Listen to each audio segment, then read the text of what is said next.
Mi esposa estaba felizmente coqueteando con su jefe en una fiesta de la empresa, hasta que le entregué una nota. A la mañana siguiente, tenía 105 llamadas perdidas. No olvidas el sonido de una cremallera cuando está sellando la vida que creías que era real. Me quedé de pie al otro lado de nuestra isla de mármol, con los brazos cruzados, viendo a Elena cerrar su maleta como si estuviera terminando un quehacer, no poniendo fin a nuestro matrimonio. «¿Eso es todo, pregunté. ¿De verdad te vas a Cancún con él?» Ni siquiera levantó la vista. «Es un retiro de ventas, Mateo. No conviertas esto en algo que no es». Me acerqué. «¿Quieres decir que no lo convierta en lo que obviamente es?» Tú y tu jefe solos en una suite en un resort de lujo en la zona hotelera. Suena súper profesional. Eso finalmente la hizo detenerse. Dejó su plancha de pelo, se giró y me dedicó esa sonrisa de labios apretados que reserva para los idiotas. No seas inseguro. Solté una risa seca y amarga. ¿Verdad? Porque nada grita más confianza que una noche sorpresa con tu jefe excesivamente manilargo y la ciudad del pecado. Apretó la mandíbula, pero mantuvo un tono ligero. Estás siendo ridículo. ¿Lo estoy? Entonces dime por qué llevas un perfume que solo te pones para las bodas.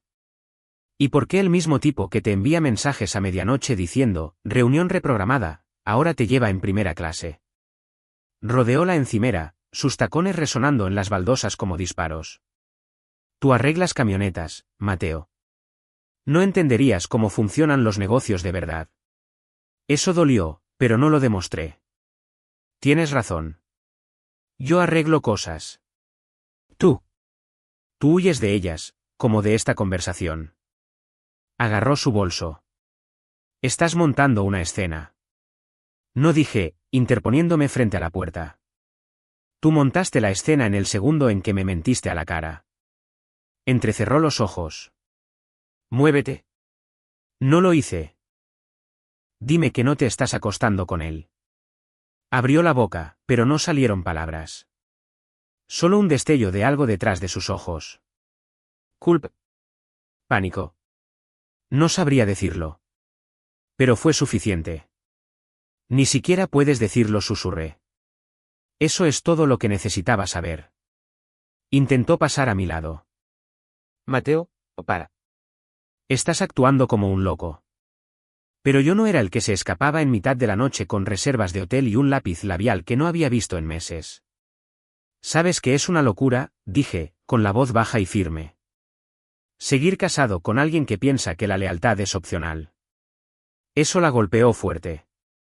Su mano cayó del pomo de la puerta. Entonces, por primera vez, me miró de verdad y dijo en voz baja, es que eres aburrido. La habitación se inclinó. He superado todo esto. Esta fantasía de garaje polvoriento. Necesito más, Mateo. Más que comida para llevar a altas horas de la noche y vaqueros manchados de aceite. Más que un marido que siempre está cansado y nunca sueña en grande. Dejé que eso quedara en el aire. Dejé que escuchara lo pesadas que cayeron esas palabras. Entonces empaca algo más que tu maleta, dije. Empaca tus excusas, tus secretos, tus sonrisas falsas. Llévatelo todo.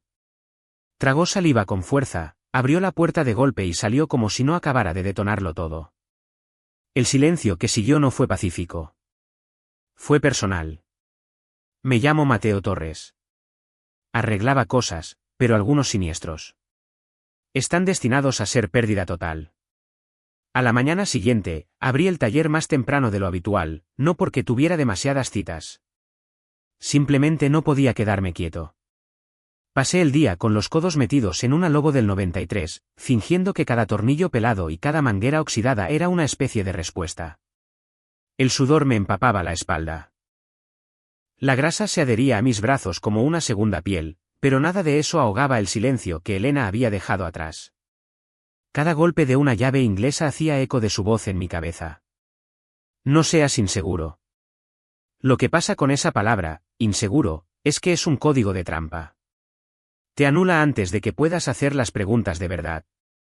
Hace que tu instinto parezca un defecto en lugar de una señal. Pero en el fondo, yo sabía la verdad. Supe que algo andaba mal en el momento en que dijo, Cancún. Nunca lo dijo con vacilación, solo con demasiada facilidad.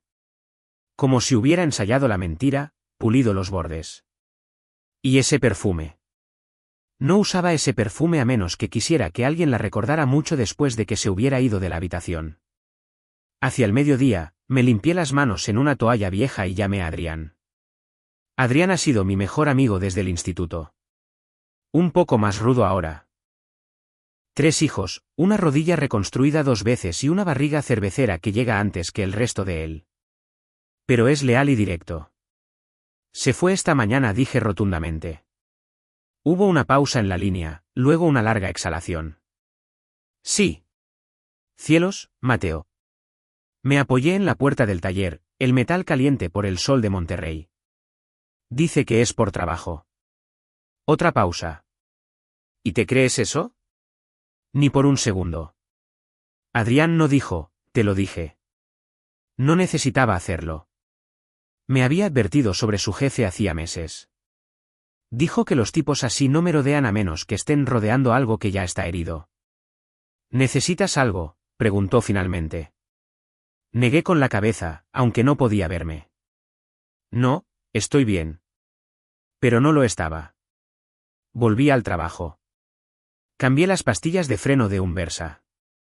Diagnostiqué una fuga en el escape de un Jetta. Hice lo que mejor sé hacer, arreglar lo que otros rompen. Pero esa sensación persistió. Se aferró a mi columna como el sudor. Al anochecer, el taller volvió a quedar en silencio. El tipo de silencio que no te calma. Te acorrala. Conduje a casa despacio. Las calles parecían las mismas. Paseadores de perros, centros comerciales polvorientos, nians de taquerías parpadeando medio muertos. Pero todo se sentía desconocido, como si ya no perteneciera a ello. Dentro de la casa, la ausencia de Elena llenaba cada habitación con más fuerza que su presencia jamás lo hizo. Su taza de café todavía estaba en el fregadero. Medio limón en la nevera, endureciéndose lentamente. Su buzón de voz parpadeando en el teléfono como un fantasma saludando. Me senté en el borde del sofá, encendí la televisión y la apagué de inmediato. Y fue entonces cuando me di cuenta. Ni siquiera había enviado un mensaje. Ni un, llegué bien. Ni un, hablamos luego. Nada. Incluso cuando peleábamos, siempre nos avisábamos. Esa era nuestra única regla. Me quedé mirando mi teléfono durante 10 minutos completos. Abrí nuestra última conversación. Ningún mensaje desde el jueves. Mi pulgar flotaba sobre la pantalla, pero no escribí. No le daría la satisfacción de saber que me importaba lo suficiente como para perseguirla. En cambio, me quedé allí en silencio, con el suave zumbido de una casa que ahora se sentía demasiado grande para una sola persona. Esa noche, no dormí mucho. Me quedé en la cama mirando el ventilador del techo, escuchándolo hacer tic-tac ligeramente fuera de ritmo, igual que mis pensamientos. Seguía reproduciendo nuestra última pelea, sus palabras en bucle como un disco rayado. Es que eres aburrido. Y seguía viéndola salir por la puerta sin inmutarse. ¿Puedes imaginar amar a alguien lo suficiente como para construir toda tu vida a su alrededor, y luego ver cómo se aleja como si fuera solo una escala en un viaje? A las 4 de la madrugada, estaba de vuelta en el taller, sentado en un taburete mirando un carburador que no necesitaba arreglar.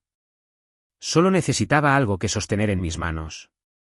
El mundo exterior estaba oscuro y quieto. Pero dentro de mí, era todo lo contrario. Esto ya no era solo un mal presentimiento. Era una cuenta atrás. 3 días después, regresó como si nada hubiera pasado. Era domingo por la noche.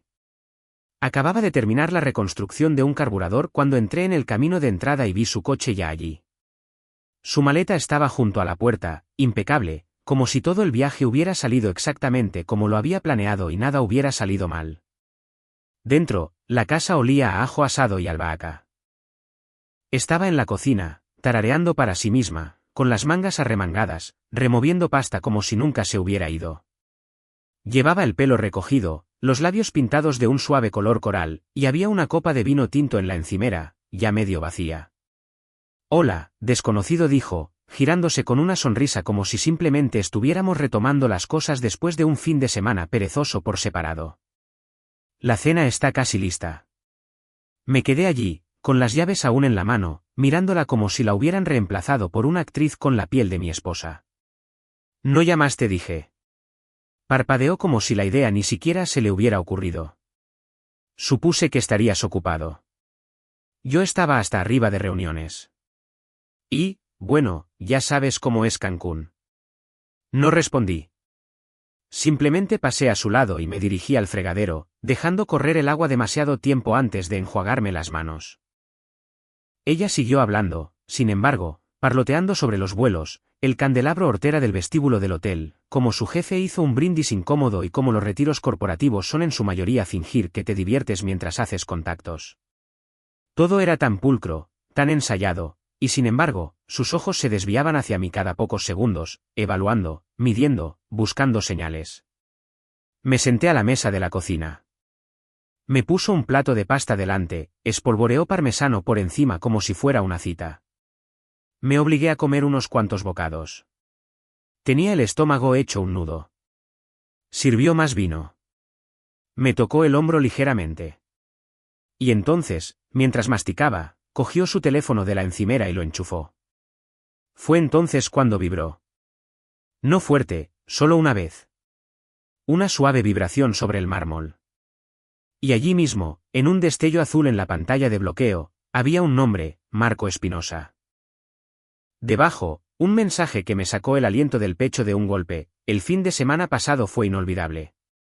No esperemos mucho para repetirlo. Elena se acercó al teléfono de manera casual, pero hablé antes de que pudiera tocarlo. ¿Qué fue eso? Se quedó helada medio segundo, el tiempo justo. ¿Qué fue qué? Preguntó, parpadeando con esa inocente confusión que siempre guardaba en la manga. El mensaje de tu jefe. Ah, eso, rió ligeramente, apartando el teléfono. Es solo Marco siendo Marco. Bromea así con todo el mundo. No lo hagas raro. La miré fijamente. ¿Bromea así con mujeres casadas? Puso los ojos en blanco. Mateo, vamos. Coquetea. Es inofensivo. No esperemos mucho para repetirlo, repetí. ¿Te suena inofensivo? Suspiró, dejó el teléfono y se cruzó de brazos. Estás dándole demasiadas vueltas. Estábamos en una conferencia. Tomamos un par de copas. Todo es parte del ambiente. Aparté mi silla lentamente. Así que, pasó. ¿Qué? Dijo bruscamente. Lo que sea que llames, el ambiente. Algo pasó. Acabas de admitirlo. Su rostro se endureció. No he admitido nada. Estás tergiversando las cosas como siempre haces. No, dije en voz baja. Por fin estoy viendo las cosas con claridad. Nos miramos el uno al otro, dos personas sentadas en la misma habitación a lados opuestos de un cañón que ambos ayudamos a cavar. Luego se dio la vuelta y cogió su copa de vino. No voy a discutir esto esta noche, dijo, dirigiéndose a las escaleras. No la detuve, pero tampoco terminé mi pasta. Me quedé allí sentado, viéndola retirarse de nuevo, esta vez subiendo las escaleras, mientras su teléfono vibraba silenciosamente sobre la mesa. Y de repente, todo encajó. El silencio, el perfume, las mentiras fáciles. Esto no fue solo un mal fin de semana. Fue el momento en que dejé de ser su marido y empecé a ser su inconveniente. No recuerdo haberme levantado. Un minuto estaba mirando esa copa de vino medio bebida. Al siguiente, caminaba hacia las escaleras, lento, firme, como si algo dentro de mí finalmente hubiera encajado en su sitio. La encontré en el dormitorio, ya recogiéndose el pelo en un moño suelto como si no me hubiera mentido a la cara 5 minutos antes. ¿Has terminado de interrogarme?, preguntó sin darse la vuelta. No respondí. Fui directamente al armario y cogí una de las bolsas de lona de repuesto del estante superior. Eso la hizo detenerse. ¿Qué estás haciendo? Su voz se agudizó ligeramente. Lancé la bolsa sobre la cama. Haciendo las maletas. ¿Para qué? No para mí. Parpadeó. Mateo, Estás siendo dramático. No, dije con calma. Estoy siendo deliberado. Se cruzó de brazos, intentando anclarse. ¿En serio vas a echarme por un estúpido mensaje? No, dije, abriendo los cajones. Te estoy echando por todo lo que llevó a ese mensaje. Se movió hacia mí como si quisiera coger la bolsa, detenerme, hacer algo, pero seguía adelante. Camisas, pantalones, tacones que nunca usaba conmigo pero que de alguna manera encontró una razón para llevar a un viaje de negocios. Estás perdiendo el control, dijo, riendo nerviosamente. No tienes pruebas de nada. Estás cometiendo un error. La miré de verdad, y sentí algo más frío que la ira. Tú ya lo cometiste, dije. Solo estoy limpiando tu desastre. Apretó la mandíbula. ¿Crees que esto te hace fuerte? ¿Echarme como a una criminal? No, dije, cerrando la cremallera de la bolsa. Creo que me hace cuerdo. Cogió su teléfono. No puedes decidir esto sin más. Esta también es mi casa. No, corregí. Esta era nuestra casa. Ahora es un lugar que me niego a compartir con alguien que piensa que la lealtad es opcional. No se movió. Se quedó allí, con los ojos muy abiertos, como si nunca hubiera imaginado que yo cumpliría mi palabra. Mateo, no hagas esto. Pasé a su lado, cogí el asa y rodé la maleta hacia las escaleras. Fue entonces cuando me siguió, con la voz cada vez más alta, el pánico filtrándose. ¿Y qué? ¿Simplemente has terminado? ¿Sin conversación, sin perdón? Tuviste tu oportunidad para conversar, dije sin detenerme. La usaste para mentir. No te engañé, gritó, finalmente rompiéndose. Me giré al pie de las escaleras. Entonces no deberías tener tanto miedo de irte. Se quedó helada a mitad de camino, con la mano en la barandilla como si fuera lo único que la mantenía en pie. Puedo explicarlo. Demasiado tarde. No lloró, no al principio, pero se le cortó la respiración. Abrí la puerta principal, la noche del desierto entrando, seca y fresca. Llamé a un taxi, dije. Debería estar aquí en 5 minutos. ¿Hablas en serio?, susurró. Totalmente en serio. Miró alrededor de la casa como si pudiera hablar por ella. Como si los muebles, las fotos, la cocina en la que acababa de cocinar fueran a salir en su defensa. Pero no lo hicieron, porque ellos también lo habían visto todo. Le entregué la maleta. Sus dedos temblaron al cogerla. Y por un momento, solo un momento, pensé que podría decir algo real. Pero no lo hizo. Los faros del taxi iluminaron el jardín delantero. Salió lentamente, arrastrando la maleta detrás de ella como si pesara más que su propio cuerpo. Al borde del camino de entrada, se giró una vez. No quería hacerte daño. Lo sé, asentí. Pero lo hiciste. Luego cerré la puerta, y por primera vez en semanas, el silencio de dentro no me asfixió. Se sentía merecido. La casa se sentía diferente después de que ella se fuera. No más limpia, no más silenciosa, simplemente más ligera, como si una válvula de presión finalmente se hubiera liberado y pudiera volver a respirar, incluso si el aire todavía llevaba el olor a ajo asado y arrepentimiento. Me senté en el garaje esa noche, mirando mi banco de trabajo, iluminado por la única bombilla amarilla de arriba. La llave inglesa en mi mano colgaba inmóvil. Ya no estaba arreglando nada mecánico. Estaba arreglando lo que quedaba de mí. Mi teléfono vibró. Lo ignoré. Probablemente Adrián. O Elena. En su lugar, abrí mi portátil.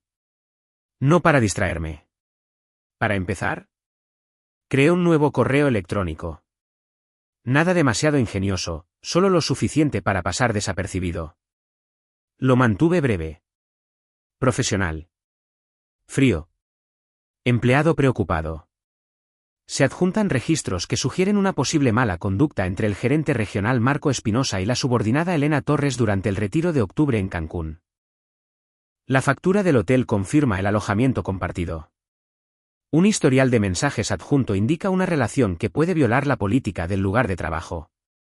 Me eché hacia atrás, lo releí. No se sentía como venganza. Se sentía como equilibrio. Luego adjunté las capturas de pantalla, las que había tomado silenciosamente de su teléfono mientras ella estaba arriba cepillándose el pelo y mintiéndome a la cara. Ese mensaje de Marco era solo la punta de la lanza. La verdadera daga provenía de la factura del hotel vinculada en su correo electrónico, dejada abierta como si no esperara que yo mirara. Habitación 721, Suite King. 2 huéspedes. Clic, enviado. El mensaje desapareció en la oscuridad. Y también lo hizo cualquier parte de mí que todavía pensaba que esto podría pasar. Cerré el portátil lentamente, como si estuviera bajando la tapa de un ataúd.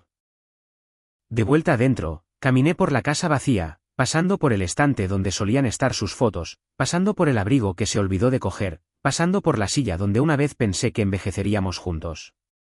Todo tenía ahora una versión en la sombra. Lo que era antes y lo que significaba después. En la cocina, me serví un vaso de agua y me apoyé en la encimera. El silencio no era pacífico. Todavía no. Pero era honesto. Eso es más de lo que podía decir de ella. No lloré. No maldije. Simplemente me quedé allí escuchando el zumbido de la nevera, pensando en cómo algunos finales no explotan. Simplemente aterrizan como una puerta que se cierra silenciosamente mientras nadie mira. Dormí en el sofá esa noche, no porque tuviera que hacerlo, sino porque quería. El dormitorio todavía olía a su perfume. Una parte de mí quería borrar su número, bloquear todo, hacer borrón y cuenta nueva, pero no lo hice. Todavía no. En cambio, dejé todo exactamente donde estaba. Mensajes, correos de voz, su champú medio vacío en la ducha, como pruebas de una escena del crimen esperando el momento adecuado. A la mañana siguiente, me desperté antes del amanecer. La casa estaba en calma, el cielo exterior cambiando de azul marino a ceniza. No encendí ninguna luz. Hice café, lo bebí negro, y me quedé mirando la pared durante 15 minutos silenciosos. Luego, abrí su cajón, no para espiar, solo para terminar lo que empecé. Empaqueté sus cosas lentamente, doblé sus camisas con cuidado, envolví las cosas frágiles, incluso cerré su neceser de maquillaje con el mismo cuidado que solía reservar para arreglar motores antiguos. Porque esto ya no era ira. Era claridad. A las 9 de la mañana, todo lo que ella había dejado atrás estaba en el vestíbulo. Me senté en el escalón de la entrada, con el teléfono en una mano y la taza en la otra. Llegó un mensaje de Adrián, ¿estás bien?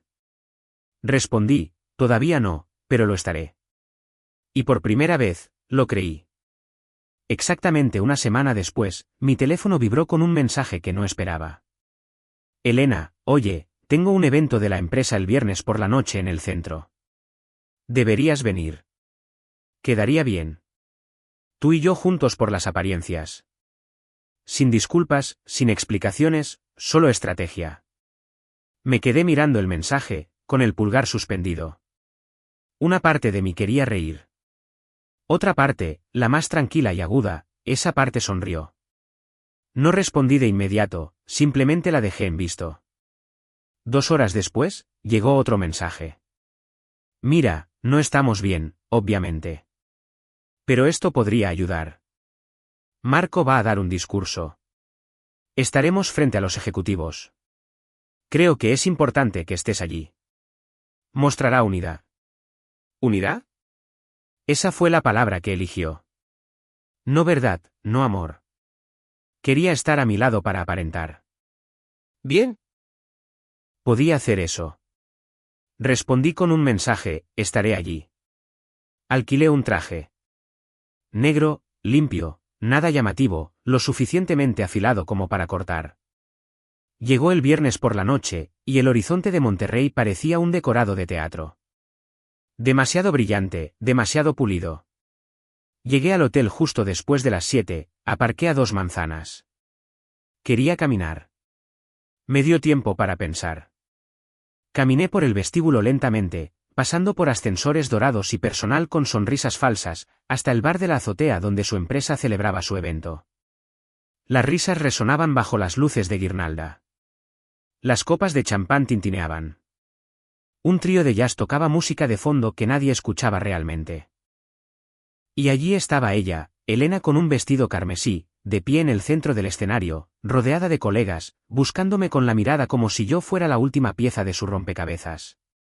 Cuando me vio, todo su rostro cambió, se suavizó, su sonrisa se ensanchó. Me cogió del brazo suavemente cuando me acerqué. ¿Viniste? Dije que lo haría. Gracias, dijo, quitando una pelusa imaginaria de mi chaqueta como si tuviera derecho a tocarme. No me inmuté. No me incliné hacia ella. Simplemente la dejé actuar. Nos mezclamos. Me presentó a 3 ejecutivos, y yo asentí durante una educada charla trivial sobre sinergia de marca e iniciativas trimestrales como si no estuviera planeando quemarlo todo. Marco llegó tarde, bronceado, sonriendo como si no hubiera pasado 2 semanas preguntándose qué correo electrónico podría acabar con su carrera. Al principio evitó mi mirada, pero me aseguré de que nuestras miradas se cruzaran finalmente. Parecía como si hubiera visto un fantasma, y yo sonreí. Elena se acercó. No empieces nada, por favor. No lo haré, dije. No aquí. Se relajó. Pensó que eso significaba seguridad, pero no se dio cuenta de que el camarero le ponía una pequeña nota doblada en la palma de la mano a Elena, una nota que yo había escrito horas antes. Le di una generosa propina y le dije que se la diera a Elena después de su pequeño discurso. El discurso comenzó 20 minutos después. Marco hablando de números, valores de la empresa, cultura, cualquier palabra de moda que pudiera hilar.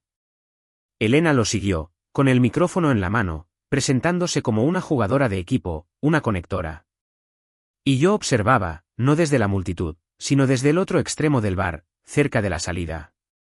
Cuando bajó, radiante, el camarero le deslizó la nota como si fuera un recibo.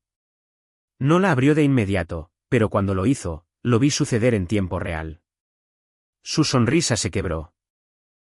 Sus manos temblaron. Levantó la vista rápidamente, escaneando a la multitud, pero yo ya me había ido. La nota solo tenía 12 palabras, toda la evidencia ha sido compartida con tu empresa. No me busques. Bajé por la escalera lentamente, un escalón a la vez, sin sentir nada y todo al mismo tiempo. Afuera, el aire fresco de la noche me envolvió como una promesa.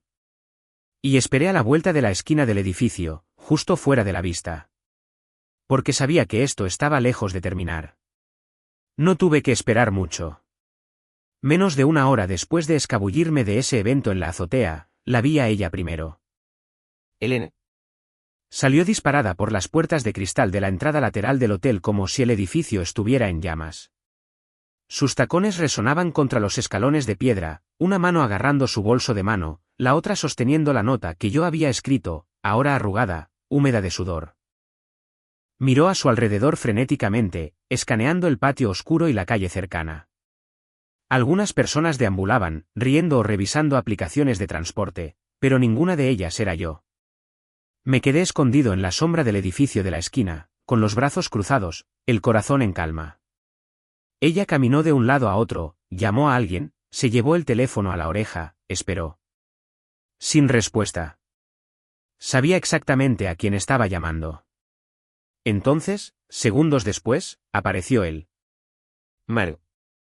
Su costosa chaqueta estaba desabrochada ahora, y se movía como un hombre que acaba de encontrar una mancha en su legado. Atrás quedaba la confianza casual, la inclinación arrogante de su cabeza.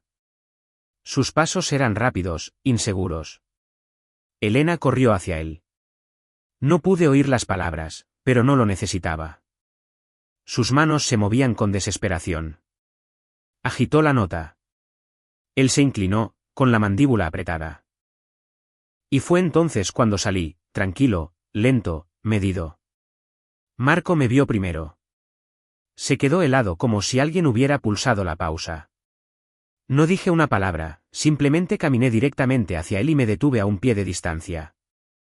Su voz se quebró primero. ¿Qué quieres? Nada, dije. Elena dio un paso atrás. Mateo, por favor, no hagas esto aquí. Ya está hecho. El rostro de Marco se crispó. Si crees que esto va a terminar bien para ti. Lo interrumpí con una mirada. No estoy aquí para pelear, dije. Estoy aquí para ver cómo te das cuenta de que está fuera de tu control. Parpadeó. No enviaste nada. Oh, sí que lo hice, repliqué. Un soplo anónimo. Capturas de pantalla, facturas, tus mensajes, vuestra suite de hotel compartida. Todo. Se puso pálido. Me aseguré de que llegara a alguien por encima de ti, añadí. Más de una persona, de hecho. Por si acaso. La voz de Elena salió baja, apenas sosteniéndose. Mateo, ¿por qué haces esto? Porque dije, mirándola a los ojos por primera vez en semanas, ambos apostasteis por el silencio. Y yo ya no os debo eso. Marco extendió la mano, me agarró del brazo. Demasiado fuerte, demasiado repentino. Gran error. Me solté de un tirón y me interpuse, mi voz ahora afilada. Vuelve a tocarme y llevaré esto más allá de recursos humanos. Retrocedió rápidamente. El rímel de Elena había empezado a correrse. Su lápiz labial estaba manchado. No se parecía en nada a la mujer que me había sonreído bajo las luces de la azotea. Parecía alguien a quien su propia tormenta había pillado por sorpresa. Por favor, dijo de nuevo. Podemos arreglar esto. Hablaré con ellos. Diré que no fue nada. No dije rotundamente. Dirás lo que quieras, pero yo no estaré allí para escucharlo. Y con eso, me di la vuelta y me alejé. No esperé un taxi. No miré atrás. Simplemente seguí caminando, pasando el hotel, el tráfico, el ruido. Y cada paso que daba se sentía como mudar la piel. La primera llamada llegó a las 8:12 de la mañana. Dejé que sonara. Luego otra a las 8:27, 8:41, 9:05. A las 10:15, había perdido la cuenta. Cada una dejó un mensaje de voz. No los escuché. Todavía no. Ya conocía el ciclo, como empezaría cruel, se volvería frenético y terminaría en algún punto entre la negociación y la súplica. Seguí con mi día, arreglé un radiador que goteaba, roté los neumáticos de una furgoneta, cambié el aceite de un Charger que había visto mejores décadas. Ahora era memoria muscular, las manos ocupadas mientras mi mente se mantenía aguda y clara. Hacia la hora del almuerzo, revisé mi teléfono de nuevo. 13 llamadas perdidas, 5 mensajes de voz. Puse el primero. Su voz era hielo. Espero que estés orgulloso de ti mismo. ¿Sabes lo que has hecho? Me has humillado. Has quemado mi carrera. Clic, segundo mensaje. Tono diferente. Mateo, por favor. ¿Podemos hablar? Solo tú y yo. Sé que estás herido. Pero esta no es la manera. Por favor, hablemos. Clic, tercero. Vale, lo entiendo. Estás enfadado. Metí la pata. Pero la gente comete errores, Mateo. Una vez dijiste que el amor se trata de soportar tormentas, así que soporta esta conmigo. Clic, cuarto. No quería que llegara tan lejos. No lo hice. Es que todo iba muy rápido. Y Marco, él sabía decir las cosas adecuadas. Pero te juro que no significó lo que crees. Clic y luego el quinto mensaje. Solo respiración al principio. Luego palabras silenciosas y rotas. No puedo dormir. No puedo comer. Lo están revisando todo. Recursos humanos, el departamento legal. Podría perderlo todo, Mateo. ¿Todo? Por favor, contesta. Por favor. Clic, me quedé en el taller, con el sol en lo alto, el calor de Monterrey presionando a través de las paredes, pero me sentía frío, distante. No insensible. Consciente. Era la hora. Cogí el teléfono y finalmente le devolví la llamada. Contestó al primer tono. ¿Mateo? Su voz era áspera, pequeña. Conseguiste lo que querías, dijo. Destruiste mi trabajo, mi reputación. No dije. Tú hiciste eso. Yo solo dejé de encubrirlo. Hubo un silencio de su parte, luego un susurro. No pensé que realmente lo harías. Lo sé, dije. Por eso funcionó. Se le cortó la voz. Podrías haberte ido sin más. Lo intenté, dije en voz baja. Me dijiste que era aburrido. Olvidable. Pero lo que pasa con la gente aburrida es que terminamos lo que empezamos. Más silencio. Y luego la desesperación abriéndose paso. Quiero arreglarlo. Quiero arreglarnos. Renunciaré. Haré lo que sea necesario. Por favor, Mateo. Estaba confundida. Me perdí. Pero no tiene por qué ser el final. Me senté en el borde del banco de trabajo, mirando las manchas de aceite en el suelo como si fueran constelaciones. Ya lo dije. Ahora estaba llorando. No fuerte, no dramáticamente, solo sollozos constantes y rotos. Y por primera vez en mucho tiempo, no me sentí responsable de su dolor. Me sentí libre de él. Voy a solicitar el divorcio, añadí. Los papeles están listos. Los recibirás esta semana. Mateo, por favor, no hagas esto. Ya lo hice. Terminé la llamada. Luego bloqueé el número. El silencio que siguió, ese fue el sonido de la paz encontrando su camino de vuelta. Pasó una semana antes de que volviera a oír su nombre. Los papeles del divorcio estaban presentados. La abogada, tranquila, eficiente, distante, me había guiado a través de cada paso como si lo hubiera hecho 1000 veces antes. Y tal vez lo había hecho. La traición es solo un negocio en su mundo.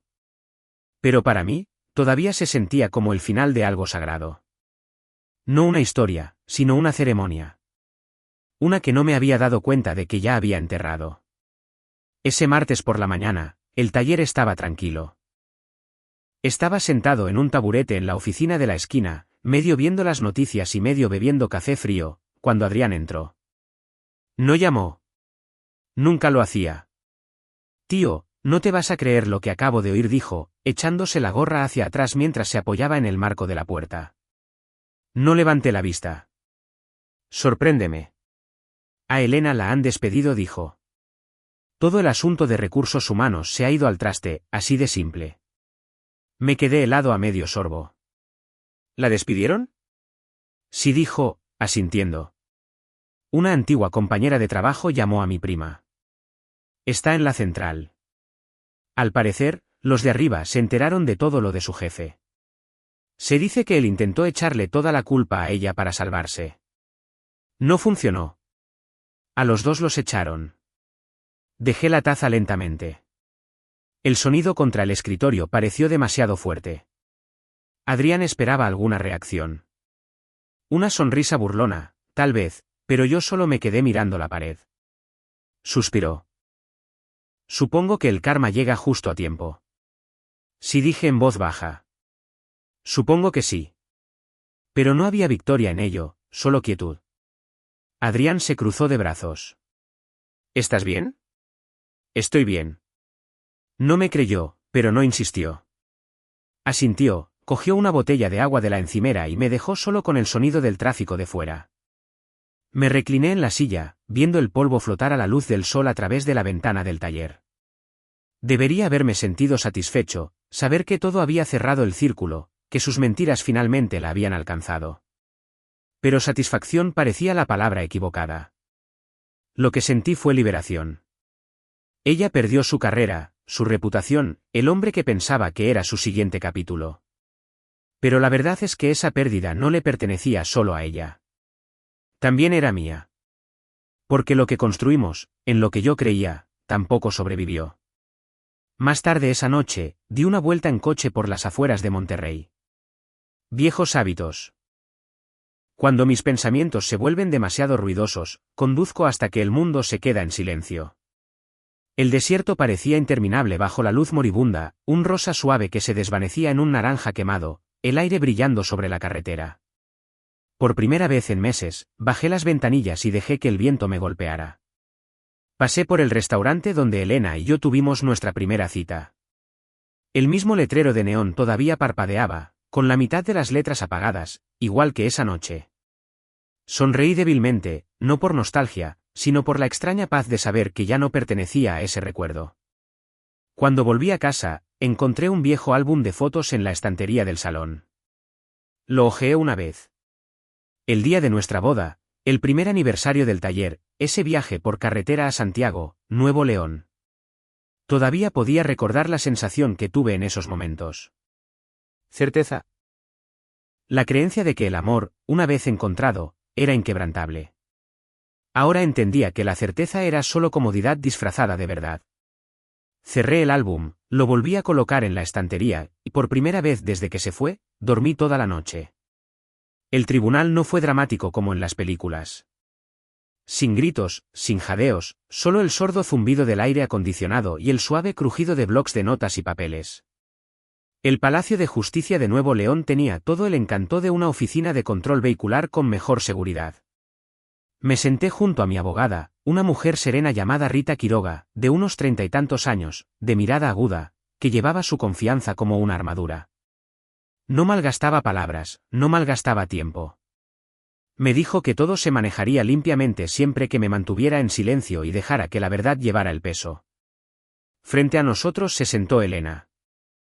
Llevaba un vestido azul marino, demasiado formal, demasiado impecable.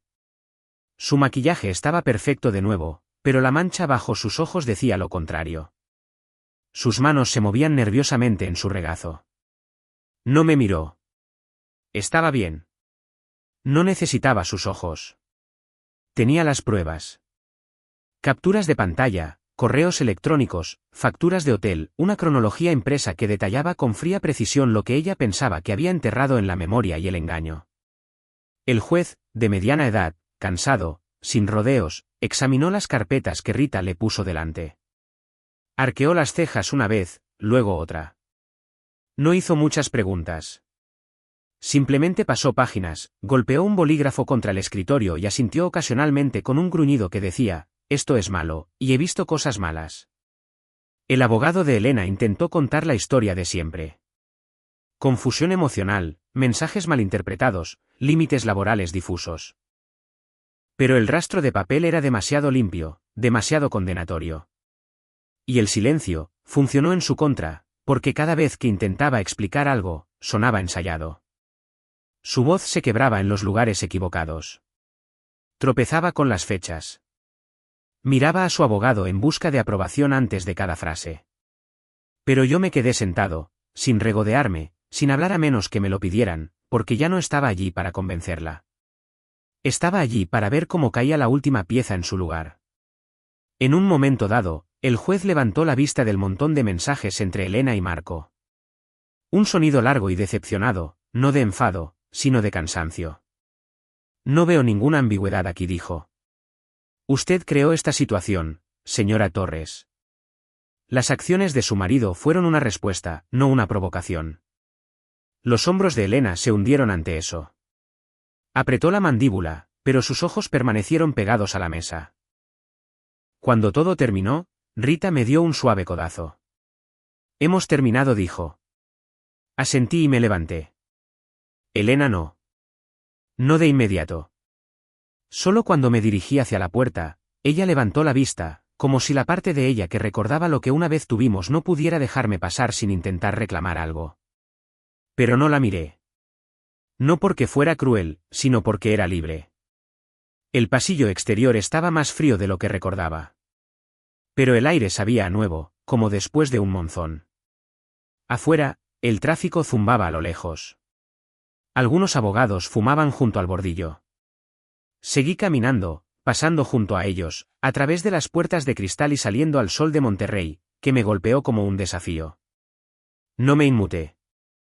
Y cuando finalmente miré hacia atrás a través del reflejo en la puerta del juzgado, ya no pude verla. Solo a mí y la vida que me esperaba. Me alcanzó en las escaleras del juzgado. Estaba a mitad de camino, la luz del sol cayendo sobre el hormigón como un foco, cuando oí el traqueteo de unos tacones detrás de mí. Apresurado, desesperado, desigual. Mateo, espera. Me detuve, no porque quisiera, sino porque no quería llevarme su voz al resto de mi día. Estaba sin aliento, con la chaqueta deslizándose a medias por un hombro. Su rímel, tan cuidadosamente aplicado esa mañana, ahora corría por una mejilla como lluvia negra. Sus manos temblaban, agarrando su teléfono, su bolso, algo más que no pude ver. Por favor, dijo. Solo escucha. Me quedé allí, tranquilo como una piedra, mientras ella se ponía delante de mí. Su rostro se descompuso. Por primera vez en mucho tiempo, parecía pequeña, no manipuladora, no calculadora, simplemente vacía. Estaba confundida, empezó. No quería que nada de esto pasara como pasó. No planeé. Elena, dije, y la forma en que pronuncié su nombre la hizo detenerse a media frase, como si hubiera oído lo lejos que estaba yo en realidad ahora. Cometí un error, susurró. Negué con la cabeza una vez, lento y definitivo. No. Tomaste una serie de decisiones. Eso es diferente. Sus labios se separaron. Lo que fuera que estuviera a punto de decir se le quedó atascado en la garganta. Sé que no merezco otra oportunidad, dijo, ahora más suave. Pero aún así la pido. Y aquí estaba. El momento. El momento al que todas las historias como la nuestra vuelven, la gran y dramática oportunidad de perdón. Pero no me inmuté. No di un monólogo. No necesitaba un cierre envuelto en un lazo. Simplemente la miré a los ojos y con la voz más simple y clara que me quedaba, dije, no, gracias. Se le cortó la respiración como si le hubiera sacado el aire de los pulmones usando nada más que honestidad. Tambaleó un paso hacia atrás. Las lágrimas llenaron sus ojos. No estaba acostumbrada a oír un no, sin una pelea, sin drama, sin alguna escena desordenada en la que pudiera clavar sus garras. Pero no le iba a dar eso. Cuídate, dije, y me di la vuelta. No me siguió. Bajé el resto de esas escaleras del juzgado hacia el tipo de silencio que ya no duele. No el silencio de la sospecha. No el silencio de esperar a que alguien vuelva a casa que en realidad nunca abandonó su propia órbita.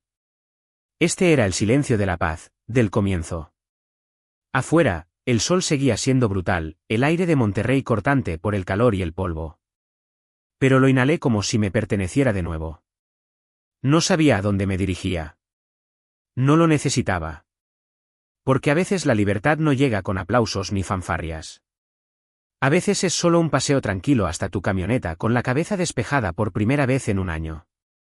A veces es un adiós que suena como, no, gracias, y nada más.